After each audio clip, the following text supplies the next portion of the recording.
Abstract reasoning is one of the 4 core components of the HAST Higher Ability Selection Test, an exam used by several selective high schools across New South Wales for students specifically seeking for entry in years 8 to 11. This exam is a critical pathway, not just for students in local public or private schools looking to transfer into selective high schools, but also for students already in selective or partially selective schools aiming for higher performing schools. Not every school uses the ACER HAST exam, but a solid group of about 10 or so well-known selective schools in New South Wales do. The benefit is that if you're applying for multiple schools that use HAST, you only need to sit the test once, and your results are shared across all the other schools that you've put down. Like HAST, EduTest is also used by a number of selective schools for entry into years 8 to 11, although the 2 exam formats differ in structure and in content.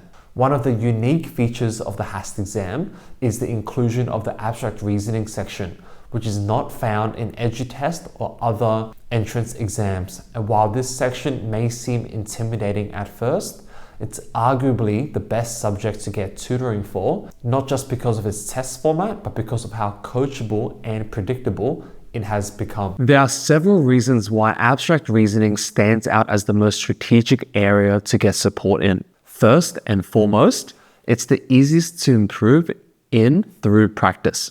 With writing, reading, and maths, improvement often takes longer and requires deeper conceptual understanding or creative development. Abstract reasoning, on the other hand, is based entirely on the patterns, sequences, and rules, and these generally follow more recognizable formats. In the past, there were about 5 or more abstract reasoning question types. However, ACER, the provider behind the HAST exam, has since simplified the format, and now there are only 3 dominant types of abstract reasoning questions. These involve next in sequence, middle of sequence, and complete the pattern, all of which can be systematically taught. Once students learn how to approach each type and recognize the features, whether it's the size, shape, rotation, shading, and orientation, they can significantly become much faster and more accurate in solving abstract reasoning questions. There are only so many ways and differences that these patterns can appear.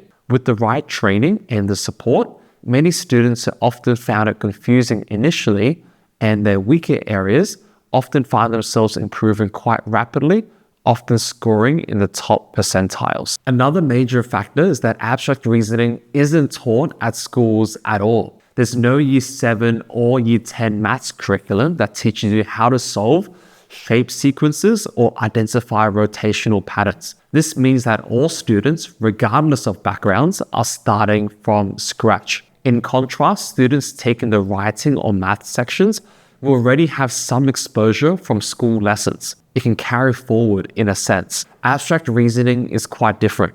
It's niche, and the only way to get good at it is through practice or external support, since it's not taught at schools. If you're not familiar with it, it can feel like you're trying to decode a puzzle blindfolded. When I first sat the test in Year 8 to try to move from Penrith High School to Green High School, I was honestly quite blindsided. The sample test made it look extremely doable, but the real test was significantly harder. It took me multiple years and repeated exposure to get better, but once I understood the types of rules they tested, my scores did improve. Back in my day, there was no tutoring for this exam to transfer into a selective high school, so I had to be quite creative for my preparation. But now there is specific tutoring for this. That's why students who train properly often outperform those who go in without any preparation or prior knowledge. It's also important to note that abstract reasoning is completely multiple choice and free of written language. This makes it especially accessible for EAL, or English as an Additional Language, students, or those who have recently migrated and are still building their English proficiency. Since there are no reading passages or complex vocabulary, all students are assessed purely on their pattern recognition skills. This generally and is intended to level the playing field. It also makes abstract reasoning one of the most objective sections, as there's no subjective marking. There's no partial credit or additional marks that can be given, such as in the writing exam.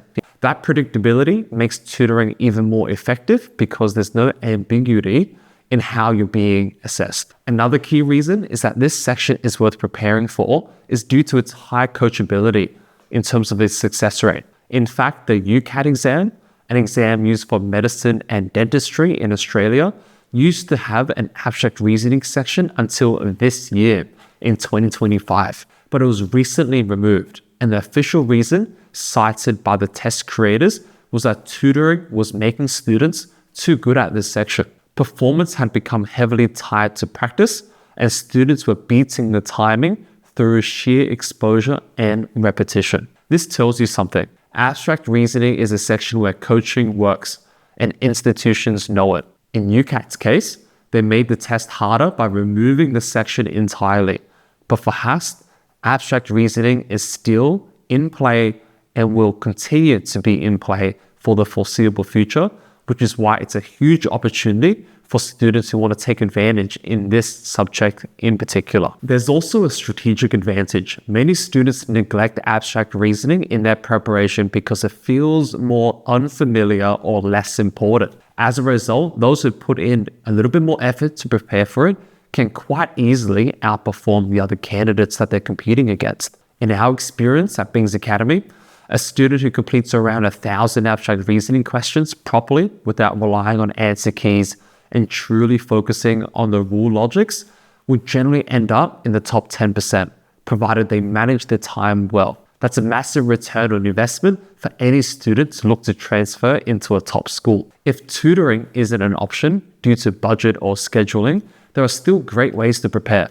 Start by doing the official HAST sample test. While it's easier than the real test, as mentioned earlier and in other videos, it does give a pretty good introduction. After that, students can try UCAT-style abstract reasoning questions for some additional practice. There are some free ones online.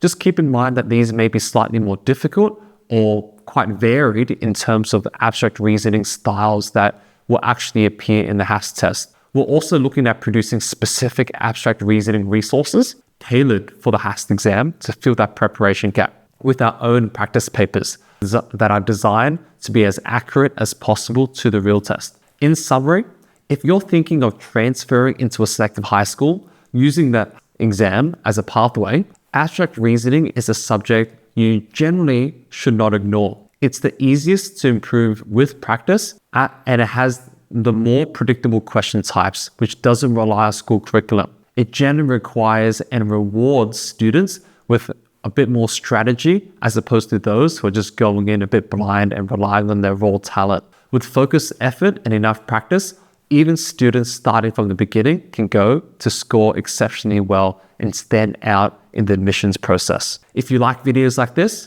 please let me know down in the comments below. Please like this video and subscribe if you haven't already. I try to share as many tips about the HAST exam, Selective, and as well as the New South Wales curriculum in general. And if there is a topic that you wanted me to cover, please let me know down below. Thank you guys, and I'll see you in the next video. Bye.